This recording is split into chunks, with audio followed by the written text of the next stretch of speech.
শীতকাল মানেই নানান ধরনের ফ্রুট কেক প্লাম কেকের কথাই আমরা আগে ভাবি, কিন্তু এই শীতে আরো দু ধরনের কেকও খুবই জনপ্রিয় এবং এগুলি খেতেও দারুণ হয়। যার মধ্যে একটি হলো কমলা লেবুর কেক, যা অলরেডি আমার চ্যানেলে দেওয়া আছে। যারা এখনো দেখেননি তারা ডেসক্রিপশন বক্স আর ফার্স্ট কমেন্টে দেওয়া লিঙ্কে ক্লিক করে দেখতে পারেন। আর অন্যটি হলো গাজরের কেক, যা ভীষণই টেস্টি আর হেলদি হয়। আর আজকে আমি সেটাকে আরো হেলদি পদ্ধতিতে বানিয়ে আপনাদের দেখাবো।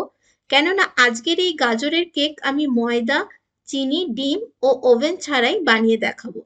যেহেতু ময়দা ও চিনি ছাড়া, সেহেতু এটা ভীষণই হেলদি একটা কেক, যেটা বাচ্চা থেকে বড় সবার জন্যই লাভজনক। তাহলে এই হেলদি আটা, গুড় আর গাজরের কেকের রেসিপিটি পুরোটা শেষ অবধি দেখতে থাকুন।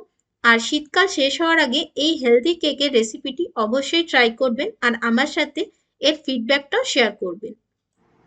নমস্কার বন্ধুরা, আমি পিয়ালি, আপনাদের সকলকে স্বাগত জানাই আমার চ্যানেল টেস্ট উইথ পিয়ালিতে।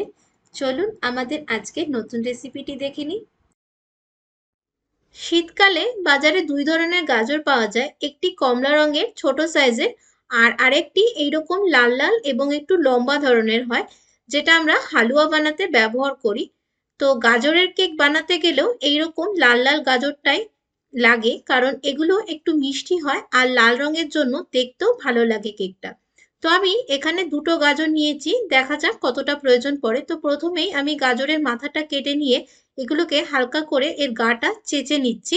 তারপর ভালো করে ধুয়ে নিয়ে গাজরগুলোকে একটা কাপড়ে শুকনো করে মুছে নিলাম, যাতে এর গায়ে একটুও এক্সট্রা জল না থাকে। এবার দেখুন, আমি এই মাল্টিগ্রেটারটা নিয়েছি। এখানে এরকম তিনটে অপশন থাকে গ্রেড করার, ছোট, মাঝারি এবং বড়। তো আমি এখানে বড়টা দিয়েই গ্রেড করছি, এতে গাজরের টুকরোগুলো কেকের মধ্যে ভিজিবলও হবে আর প্রত্যেকটা বাইটে মুখেও পড়বে, সেই জন্যই। আর আপনারা চাইলে ছোট গ্রেটার দিয়েও গ্রেড করে নিতে পারেন।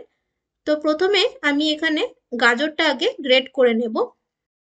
গাজরটা ভালো করে শুকনো করে নিয়েই গ্রেট করবেন, কারণ গাজরের নিজস্ব একটা ময়েশ্চার থাকে, তাই এক্সট্রা জল যেন না থাকে গাজর গ্রেট করার সময়, তাতে সেই জলটা কেকের ব্যাটারটাকে পাতলা করে দিতে পারে।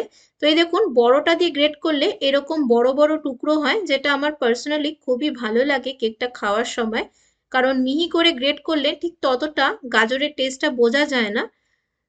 তো এই জন্যই আমি বড়টা দিয়েই গ্রেট করি। তো দেখুন, পুরো গাজরটা আমার গ্রেট করা হয়ে গেছে।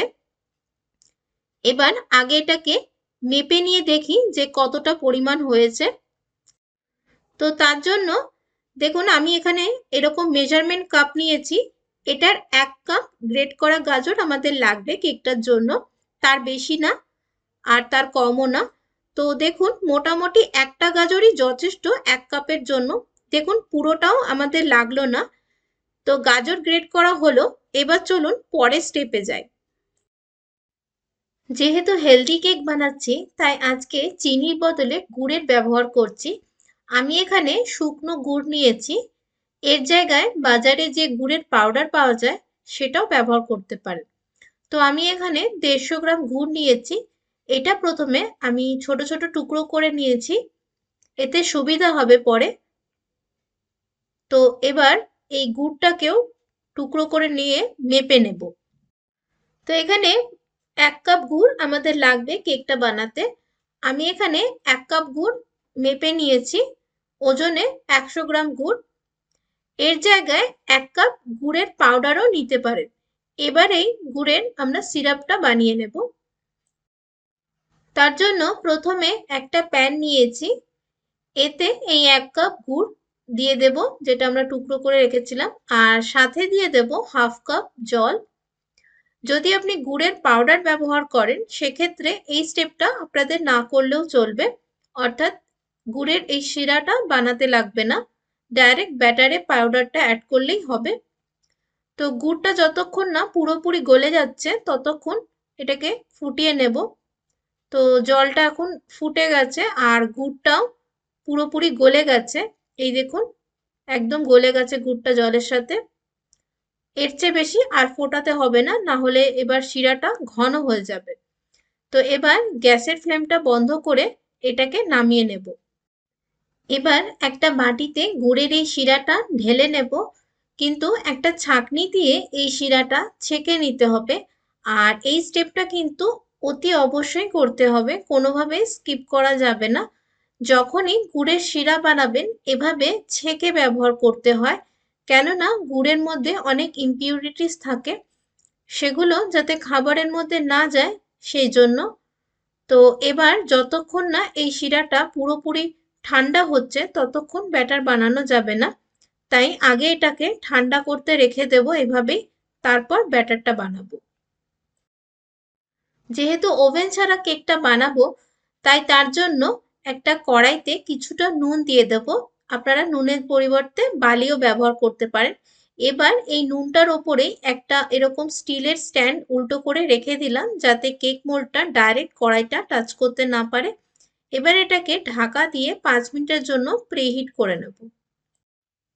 তো গুড়ের শিরাটা এতক্ষণে ঠান্ডা হয়ে গেছে, আর এটা আমি রুম টেম্পারেচারে রেখেই ঠান্ডা করেছি। এবার এর মধ্যে দিয়ে দেব 1/3 কাপ টক দই। যেহেতু এগলেস বানাচ্ছি তাই টক দই নিয়েছি, দই না থাকলে বাটার মিল্কও ব্যবহার করতে পারেন। আর দিয়ে দেব 1/4 কাপ রিফাইন তেল, কোনো রকম তীব্র স্মেল বা ফ্লেভার ছাড়া। তেলের জায়গায় ঘিও ব্যবহার করতে পারেন। আর দিলাম 1/4 টিস্পুন ভ্যানিলা এসেন্স। এবার এগুলোকে আগে ভালো করে মিশিয়ে নিতে হবে, বেশ ভালো করে ফেটিয়ে নিতে হবে দইটাকে। আর জলে তেল মিশতে একটু সময় লাগে, তাই তেলটা ভালোভাবে মিশে যাওয়া অবধি ফেটিয়ে নিতে হবে। আর তেলটা এখন মিশে গেছে, এবার একে একে শুকনো উপকরণগুলো অ্যাড করে নেব। আমরা এখানে হেলদি কেক বানাচ্ছি, তাই ময়দার পরিবর্তে ব্যবহার করছি গমের আটা, যেটা দিয়ে আমরা রুটি বানাই। তো একটা ছাঁকনি রেখে এতে দিয়ে দিলাম 1.5 কাপ, মানে 1 কাপ আর 1/2 কাপ গমের আটা, সাথে 1/4 কাপ গুঁড়ো দুধ বা মিল্ক পাউডার, আর 1 টিস্পুন আর 1/2 টিস্পুন বেকিং পাউডার, আর 1/4 টিস্পুন বেকিং সোডা। এবার এগুলোকে আগে চেলে নেব। ময়দা বা আটা এভাবে চেলে নিলে ব্যাটারটা লাম্পস ফ্রি তৈরি হবে, আর কেকটাও বেশ স্পঞ্জি হবে। এবার এর মধ্যে দিয়ে দেবো 1 চিমটে লবণ, সাথে কিছু উইন্টার স্পাইসেস, যার মধ্যে 1/2 টিস্পুন দারচিনি গুঁড়ো, 1/4 টিস্পুন এলাচের গুঁড়ো, 1/2 টিস্পুন শুকনো আদার গুঁড়ো, আর 1/4 টিস্পুন জায়ফল গুঁড়ো। এবার সবকিছুকে ভালো করে মিশিয়ে নেব, খুবই হালকা হাতে ঘুরিয়ে ঘুরিয়ে এভাবে মিশিয়ে নিতে হবে সবকিছু। আর একটা লাম্পস ফ্রি স্মুথ ব্যাটার বানাতে হবে। এবার এর মধ্যে দিয়ে দেবো 1/8 কাপ দুধ, মানে 1/4 কাপের অর্ধেক। এবার দুধটা দিয়েও ভালো করে মিশিয়ে নেব। আর ময়দার ব্যাটারের চেয়ে আটার ব্যাটার সবসময় একটু ঘন হয়, তাই দুধের পরিমাণটা এখানে একটু কমই রেখেছি। ময়দার ব্যাটার আরো একটু পাতলা হয়, আর যেহেতু আটা দিয়ে ব্যাটারটা বানাচ্ছি তাই একটু ঘন ব্যাটার হতে হবে, কিন্তু ফ্লোয়ি হতে হবে। আর এখন একটু ঘনই রাখছি ব্যাটারটা, কারণ এরপর আমরা গাজর অ্যাড করব। আর গাজরের যে ময়েশ্চার আছে সেটাতেও ব্যাটারটা একটু পাতলা হবে। তো আগে গাজরটাকে মিশিয়ে নেব ব্যাটারের মধ্যে, তারপর প্রয়োজন পড়লে এতে দুধ অ্যাড করব। যেহেতু ব্যাটারের মধ্যে লবণ আছে, তাই গাজর থেকে একটু জল ছাড়বে, যেটা ব্যাটারটাকে আরো একটু নরম করবে। তো দেখুন, গাজর মিক্স করার পরও ব্যাটারটা আমার একটু ঘন লাগছে, তাই আর 2 টেবিল চামচ দুধ এতে অ্যাড করলাম। আর তারপর আবারও মিশিয়ে নিলাম। আর এখন ব্যাটারটা একদম ঠিকঠাক তৈরি হয়েছে, ঘন অথচ ফ্লোয়ি আছে। এবার আমি ব্যাটারের মধ্যে কিছুটা ড্রাই ফ্রুটস ব্যবহার করেছি, যেমন কিশমিশ আর কুচনো কাজু ও আমন্ড বাদাম। আপনারা আপনাদের পছন্দ মতো ড্রাই ফ্রুটস দিতে পারেন, চাইলে খেজুর ও আখরোটও দিতে পারেন। এবার ড্রাই ফ্রুটস দিয়েও আরো একবার ভালো করে মিক্স করে নিলাম, আর এখন ব্যাটার সম্পূর্ণ রেডি। এবার এটাকে আগে থেকে রেডি করা কেক মোল্ডে ঢেলে দেব। আর কেক মোল্ডটা কি করে রেডি করতে হয় তা আমার অন্যান্য ভিডিওতে অলরেডি দেখানো আছে। আর ব্যাটার ঢালার পর কেক মোল্ডটাকে একটু ট্যাপ করে নিলাম, আর উপর থেকেও আরো কিছুটা ড্রাই ফ্রুটস ছড়িয়ে দিলাম যাতে দেখতেও বেশ সুন্দর লাগে কেকটা। তাহলে এবার কেকটাকে বেক করে নেব। তো কড়াইটা আমি প্রিহিট করতে রেখেছিলাম, সেটা এখন বেশ গরম হয়ে গেছে। এবার তাতে কেক মোল্ডটা বসিয়ে দিলাম আর তারপর কড়াইটা ঢাকা দিয়ে কেকটা বেক করে নেব লো আঁচে 40 থেকে 45 মিনিটের জন্য। 45 মিনিট হয়ে গেছে, এবার ঢাকা খুলে কেকটাকে একবার চেক করে নেব। তো আমি একটা কাঠি এভাবে কেকের মাঝখানে ইনসার্ট করে দেখছি। তো এই দেখুন কাঠিটা একদম পরিষ্কার এসেছে, তার মানে কেকটা বেক হয়ে গেছে ভালোভাবে। এবার এটাকে বাইরে এনে ঠান্ডা করে নেব পুরোপুরি, তারপর ডিমোল্ড করব। তো কেকটা আমাদের এখন পুরোপুরি ঠান্ডা হয়ে গেছে। এবার কেকটাকে ডিমোল্ড করে নেব। আর এই দেখুন কেক ভালো করে ঠান্ডা করে নিলে কত সহজেই আপনা থেকেই বেরিয়ে আসে মোল্ড থেকে। আর এই দেখুন কেকটা দেখতেও যেমন সুন্দর লাগছে তেমনই সুন্দর বেক হয়েছে। এই দেখুন কতটা পারফেক্ট কালার এসেছে কেকটার, আর নিচ থেকে ধরেও যায়নি, আর কতটা নরম আর স্পঞ্জি হয়েছে দেখেই বোঝা যাচ্ছে। এই দেখুন ভীষণই স্পঞ্জি আর সফট হয়েছে কেকটা, আর খুবই ময়েস্টও আছে কেকটা, আর দারুণ একটা স্মেল বেরিয়েছে কেকটার থেকে। তো চলুন এবার কেকটাকে কেটে নেওয়া যাক। কেকটা কতটা সফট হয়েছে সেটা নিশ্চয়ই আপনারা এতক্ষণেই বুঝেই গেছেন, কেকটা কাটা দেখেই বোঝা যাচ্ছে সেটা। আর গুড়ের জন্য খুবই সুন্দর লালচে একটা কালার এসছে কেকটার। আর কেকটার ভেতরের টেক্সচারটাও আপনাদের দেখাচ্ছি। এই দেখুন কত সুন্দর জালিদার স্পঞ্জি কেক হয়েছে। এই দেখুন ড্রাই ফ্রুটস গুলো পুরো কেকের মধ্যেই ছড়িয়ে রয়েছে।